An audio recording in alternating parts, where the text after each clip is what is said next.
Okay, guys and girls, a lot of folks have been asking about what goes on when we pick pecans. How in the world does that work anyway? Shaking trees, and running a harvester around the trees and putting them in a trailer and taking them to the processing plant and the whole 9 yards. There's an awful lot to it. It's not a rocket scientist job, but it's a job that takes a lot of work. And there's a lot that's got to be done to the trees before we ever shake the first one. So we're going to give you a little sample of all the things that go through, and then hopefully we'll give you a little tour of how things happen once we get to the processing plant. And processing plant's not ours, by the way. It belongs to Basil Savage Equipment, and they handle a couple, 2 or 3 million pounds of pecans every year. Not every year. The last couple years, pretty slim pickings. But this year's going to be good, looks like, and we've had a little bit of a slow start, but we'll show you exactly what all happens out there. Let's go hook up some equipment. This is our main harvesting machine right here, and we got it out here getting it all ready for the harvest to begin here shortly. And we're checking the grate back here, had a hole in it. We actually patched it where we patched them. Yeah, that's patched though. That's patched.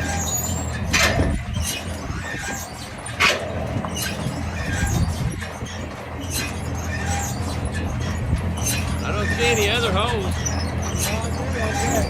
That's bad. That's bad. That's the biggest one right there. Yep. I think it's good. Here we go. Alrighty. We're waiting on the other tractor to show up. We use all the tractors we've got, really, and we actually use one that belongs to my partner Steve, and that's the one we're waiting on right now. We get that tractor here, we'll put the shaker on it, and get the rocking and a shaking and a rolling. As I've stated many times, it takes a lot of tractors to farm. You can't have too many tractors. We use all the tractors we got plus borrow a tractor. This one right here is an old Massey. I don't know what year tractor it is. It's an older tractor, but it's a big tractor. It's a good tractor. No cab on it, but we got this tractor set up where we can put brackets on it, which is what we're getting ready to do right there. We're putting brackets on right now, and we get those brackets on there, and we'll be putting a top on that. The top is on there, so when we put the shaker on here, when we shake the trees, there's be limbs and all kinds of stuff falling down from the trees. Sometimes some pretty good sized limbs break off those pecan trees. Pecan trees are brittle. We lose 1 or 2, it seems like, every single year. Sometimes we lose big branches and all kinds of things. So it's just kind of a bad deal from that standpoint. But this is an old Massey that belongs to my partner Steve Wells, and he loads it to the ranch here during the pecan harvest to do the shaking. Put the shaker on there, and we get this bracket put on. We've made the bracket, and we'll put the top on there that will protect Patsy from getting hit in the head with the things that fall, and there'll be a lot of stuff falling out of those trees. You'll see that happen here in just a little bit when we get this a little bit further down the line. Let's see, now we're getting ready to pick up the actual cover that goes over the top of the tractor. You can see it's all homemade, engineered, redneck engineered deal.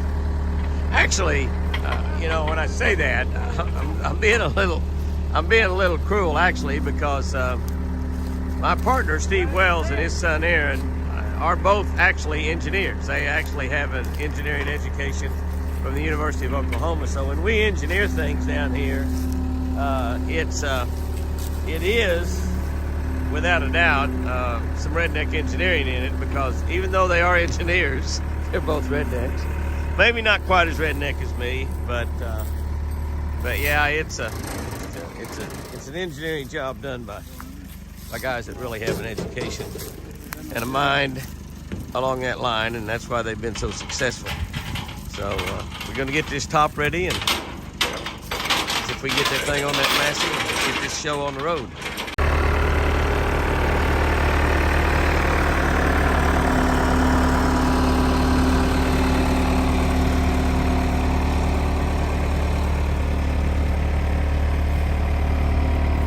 Skid steers are kind of worth their weight in gold around the ranch. That's not a big one. It's only a 60 horsepower, I think. We need, it's an old one. We've had it for lots and lots of years. It's a case, really good one. Got it over here from Heisel Brothers. We get a lot of our equipment from. They're New Holland dealers, Mahindra dealers. Chris's birthday tractor for there from Case. Just bought a new Ferris riding lawnmower from them. And they're just really good dealers. Heisel Brothers over in Ada, Oklahoma. Right. Used to have a really good pecan crop. We'll see how they cash out at the end of December. Early January, we start getting paid for them. See how they cash out. Sure would be nice. Sure would be nice to have a little money we could put down and maybe get a nice 100 horsepower skid steer that we could do a lot more work with. But we can do quite a bit with this one. And boy, it sure would be nice to have a new tractor. Man.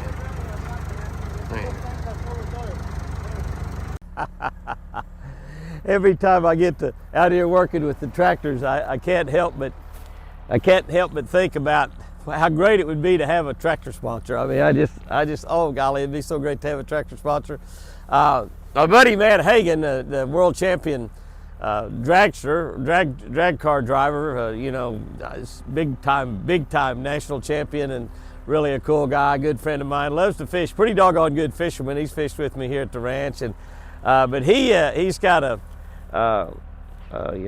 big hemp farm up in back in I think Virginia is where he lives, and he's got not John Deere, but he's got New Holland. I've got a New Holland tractor, 70 horsepower New Holland. We bought it used, but he's got New Holland as a sponsor, and not only does New Holland provide his tractors, they provide all the New Holland hay equipment and the cultivating equipment stuff that he uses, and he simply promotes them on his social media. But Matt's a cool guy and probably a lot cooler than Jimmy is, but boy, New Holland would be wonderful. Like I said, we bought a New Holland, and Heisel Brothers over here in Ada, they handle New Holland, and it'd be incredibly great to get a New Holland sponsor. I think I'll write them another letter. I've contacted them a few times, and they act like Jimmy doesn't exist.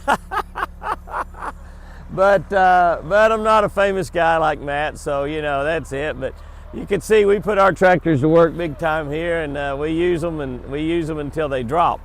We drop or they drop, one or the other. That old Massey there has been around the block a few times, but it's fixing to do a really good job in this year's pecan crop. But I guess I quit whining, huh? I don't drink wine, but I whine. Golly, it'd be good to have a tractor sponsor. Let's get this top on. One of the things that you will see watching Apache operate that skid steer is just how good he is with it. You know, he uses that to unload pallets of feed, to unload pallets of fertilizer. He uses it to unload all kinds of stuff that we get in here at the ranch, and we use that skid steer for lots and lots of stuff, and he's just absolutely fantastic with it, just amazing. And he's going to get that lined up where he sets those right down on those studs up there. It'll set right in those two holes there. This one is back behind. I don't know if he can see that there. I better tell him about that.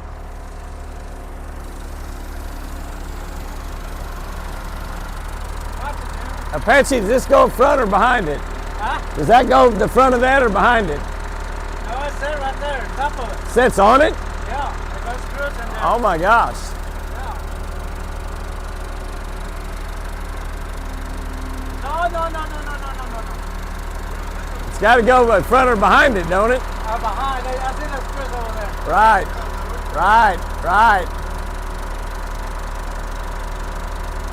I thought, man, that's sure dangerous if it sits that way. Well, I didn't know if Apache could see it. He could see it fine. He thought it set up on it. And then all of a sudden remembered it goes behind it. Yes, it goes behind it. This is going to make it work a lot better right here. Obviously, an easy thing would be to adjust the tractor a little bit, but it's just too dangerous to get under that. I mean, that's one of those deals there that if something was to break or something was to fall, that's a big piece of steel right there. It'd kill you. Might chop you in two.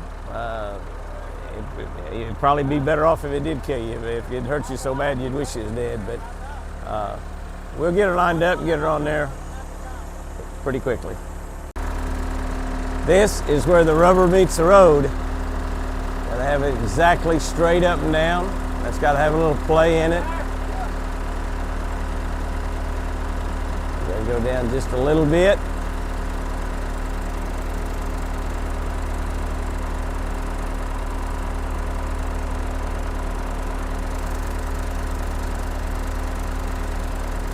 Okay, that's that one side. Got to get the other side in.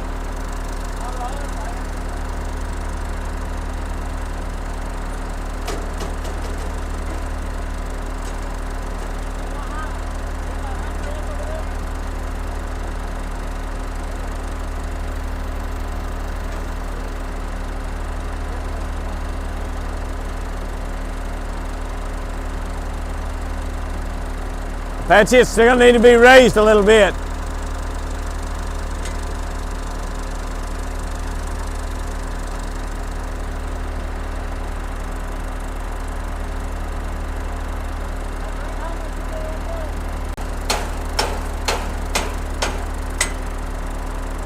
This is the most critical part, obviously, of putting that top on.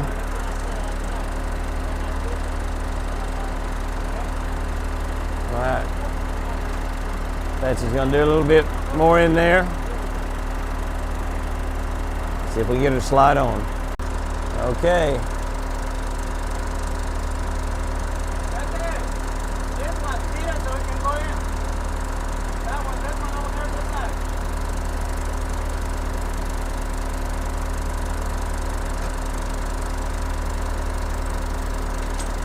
Oh!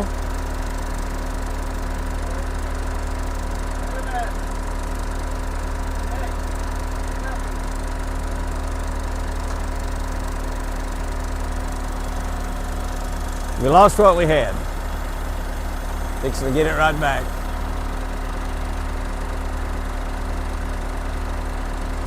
It's Murphy's Law, but that's exactly what will happen. As difficult as it is to get one in, we make that happen.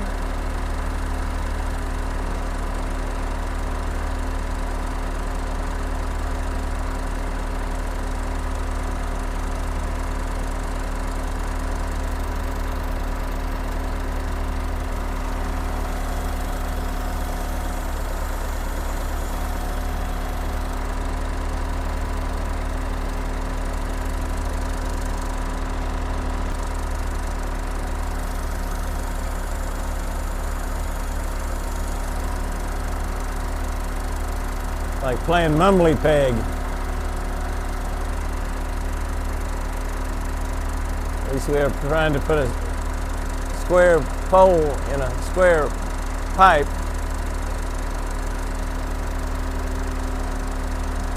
And it fits perfectly, but it's dangerous getting it there. If it was easy, anybody could do it. Oh.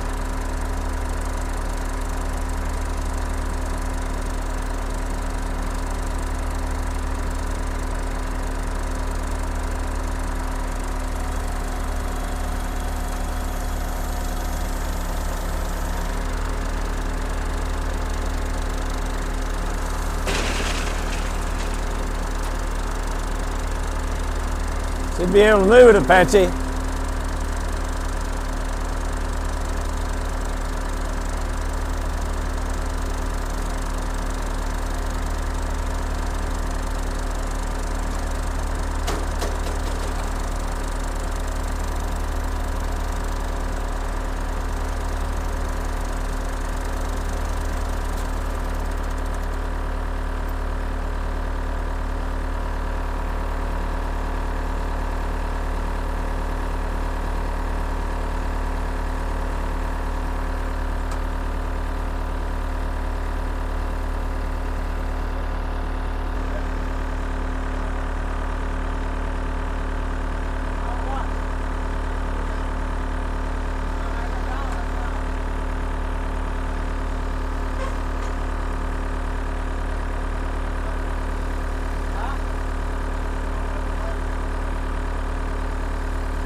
Got to be perfect. I think we're at a little bit of an angle, but we have a little leeway there, front to back, on that one post.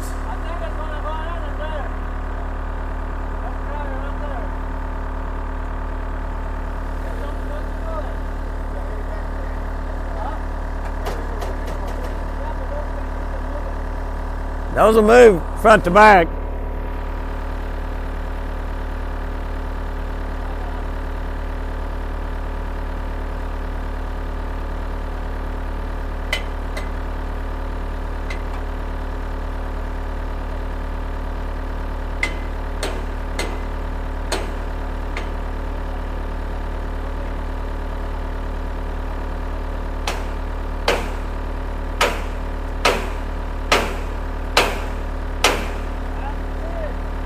Bingo! Ha ha ha ha! Yep. All right.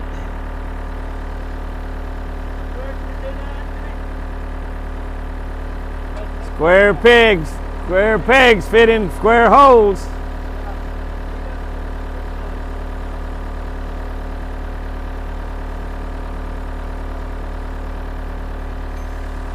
Ah, that's a big part right there.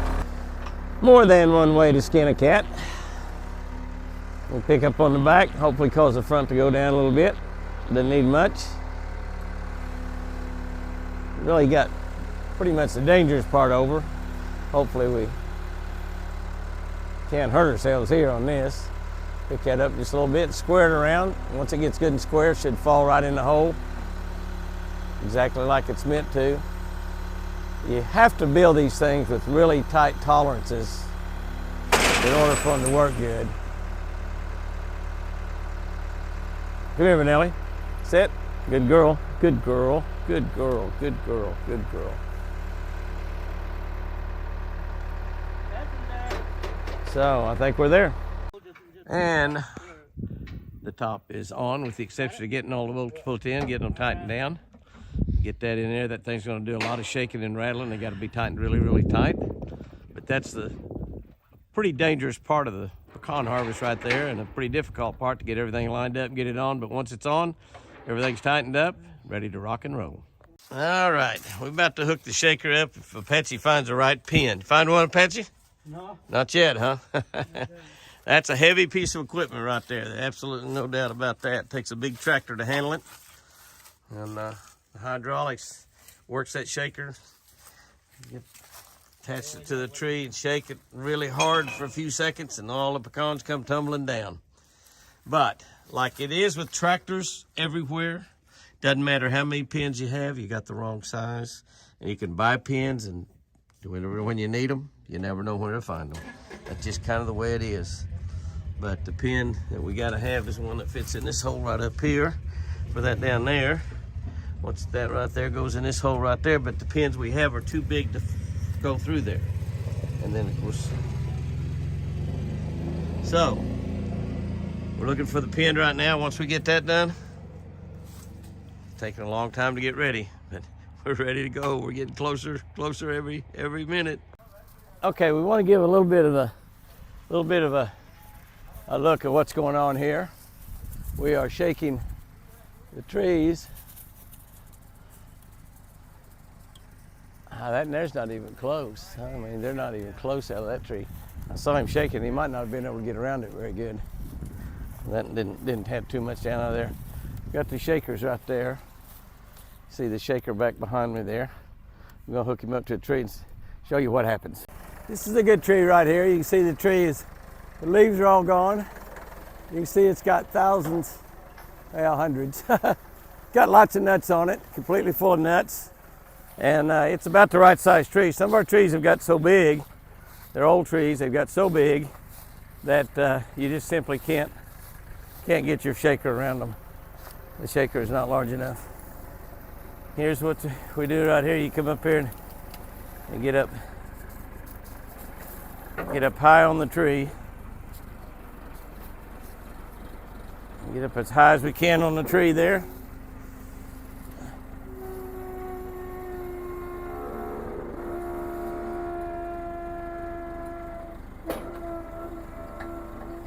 Come Come in and get a good grip on that tree. You're fixing to see why it's called a shaker. I'm gonna back out of the way because some big limbs fall down occasionally too. I see one or two there that's kind of rotten.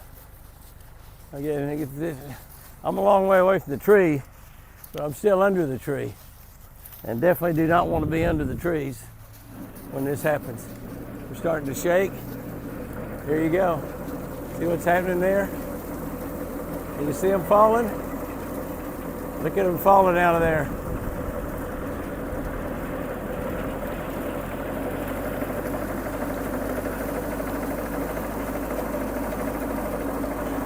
And that's how you get them out of the tops of the trees right there. No big limbs. There's a pretty good sized limb fell. More big limbs falling. But the pecans are falling too. I mean, a lot of pecans.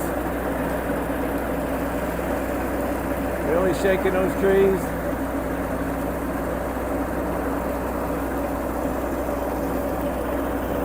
And you do this with each individual tree. Apache will come along with the picker, or picker-upper, I guess you could call it, like Bounty. You ought to name the machine Bounty, the better picker-upper. That's how you do it right there. That's exactly how you do it. And all those pecans, there's still pecans up there. So you're always leaving for the wild animals. And there's trees, of course, you can't shake. Some of them are too small, some of them are got ditches around them. You can't get to. But that was pretty good right there. And that's how we shake them. And you shake every individual tree, just like that. Now the manual label starts. And this has got to be done on every tree also. There's a lot of work, you know, not big time physical work, not brain work, obviously, but picking up sticks. I picked up a jillion sticks, and you just got to pick all the sticks up. We pile them up, put them on a trailer, haul them off, and burn them. But they actually end up getting all the sticks picked up. You have to just pick up all the sticks that's laying on the ground to run the harvester. And I'm going to show you the harvester here in just a minute. And those are the two deals right there.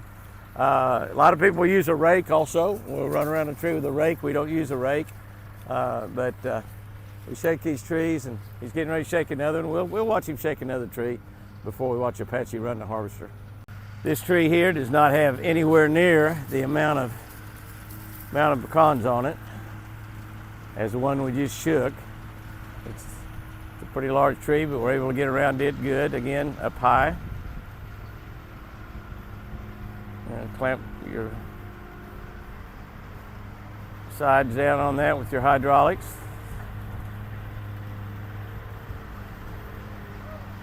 And we're going to start shaking here pretty quick. We'll shake that tree there.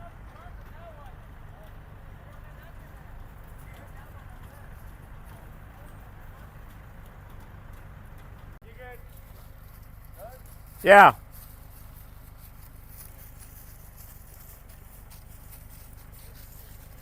That one doesn't really have a lot on it, but we'll go ahead and shake her anyway. Some of the trees, if they're not pretty loaded, we don't even mess with them. Leave them for the wild animals. I didn't zoom in on anything there a minute ago. As soon as you zoom in, you see the bigger limbs starting to fall. The tree there doesn't have a lot of pecans on it.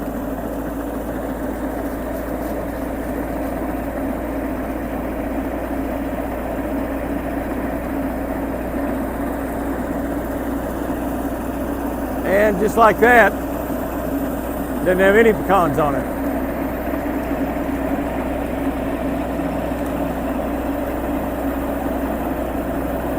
There we go. Put more sticks on the ground then than we did pecans, I think, off that old tree. But they all count. This is a fascinating machine here as he goes around, and it's picking up, you can see it's picking up leaves and pecans. That roller is, with that chain is going up. He starts and simply goes around the tree,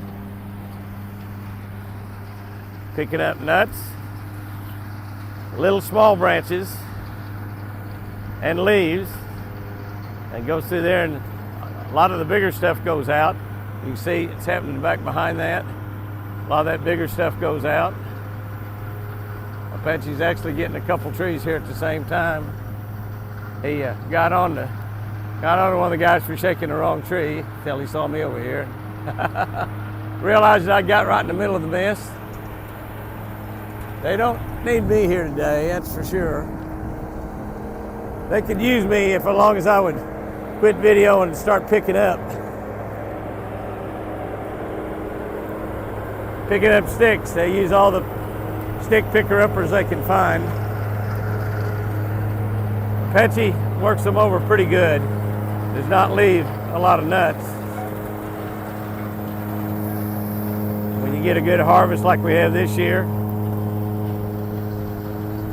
you can spend about $1,000 in the spring and $1,000 in the fall or more just spraying the trees. So we have a year like last year where we just didn't have enough pecans to harvest, period. The year before we harvested a few, but probably not anywhere near enough to pay for the spraying and the chemicals and the labor and the diesel fuel and everything.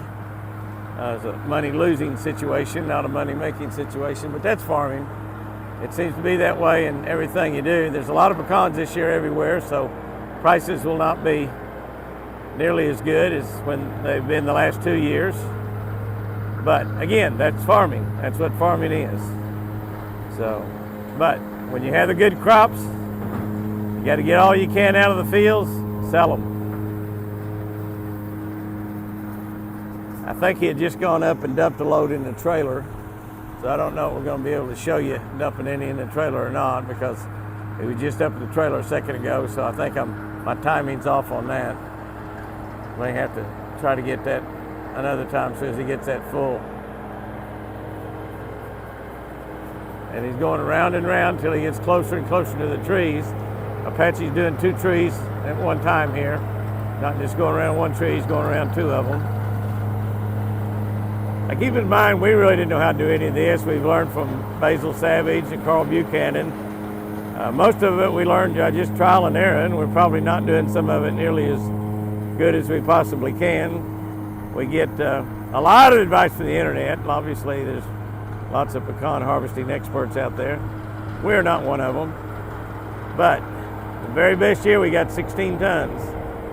16 tons of pecan, 32,000 pounds. We had a shot at that this year, but because of tractor breakdowns and didn't get started quite as early as we should have, we probably have lost quite a few to the critters. But we'll see what happens. It's happening. That's what's exciting. All right, we're going to try this guy one more time. That's just got so many pecans up there in it. We're just not able to get around that tree real good. Such a giant tree. But here we go. We're going to see what happens. We're going to give her another shake, rattle, and roll.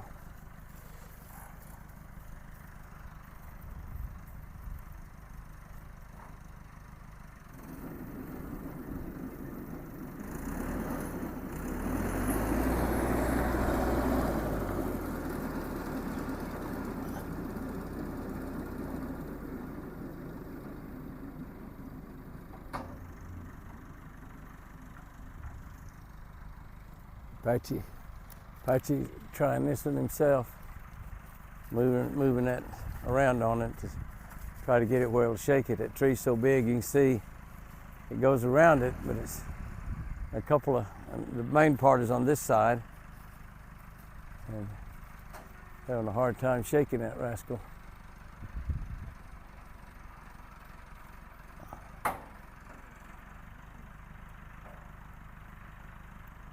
That's a difficult one.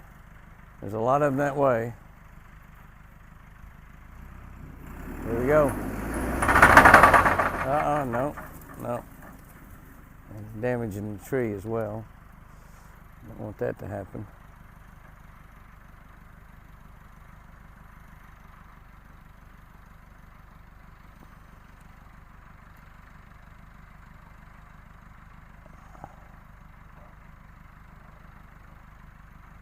It's a pretty touchy situation on trees that large.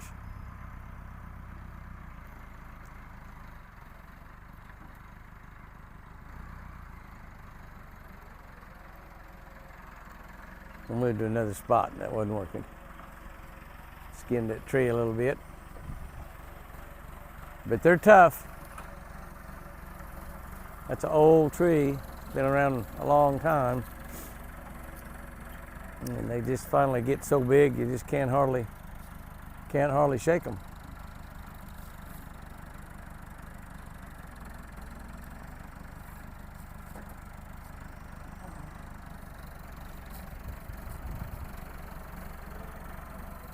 You're gonna make another attempt from this side. We'll see what happens. Get it just right and get it shaking there. There'll be a lot of pecans coming out of there.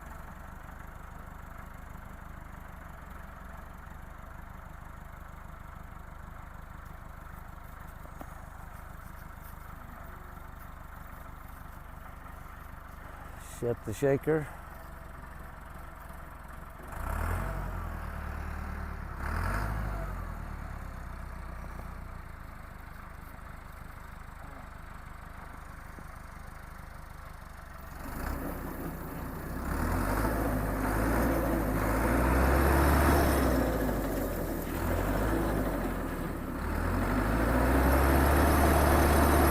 That's helping. That's helping.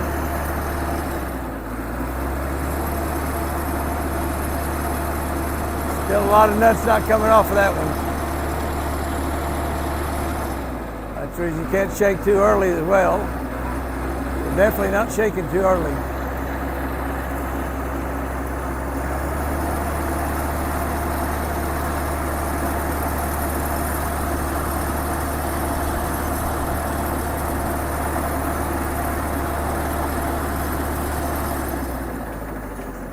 That helped. Still quite a few up in there, but it got a lot of them. That was a good shake. Here comes reinforcements with our brand new Ferris. Gonna do some cutting over here. You got an anchor weight on the front of that one.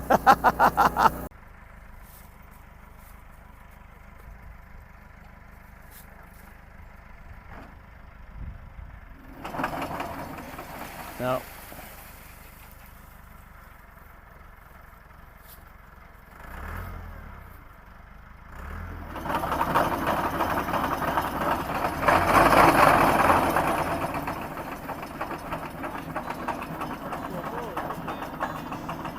All right, and here's how we haul them to the processor right here.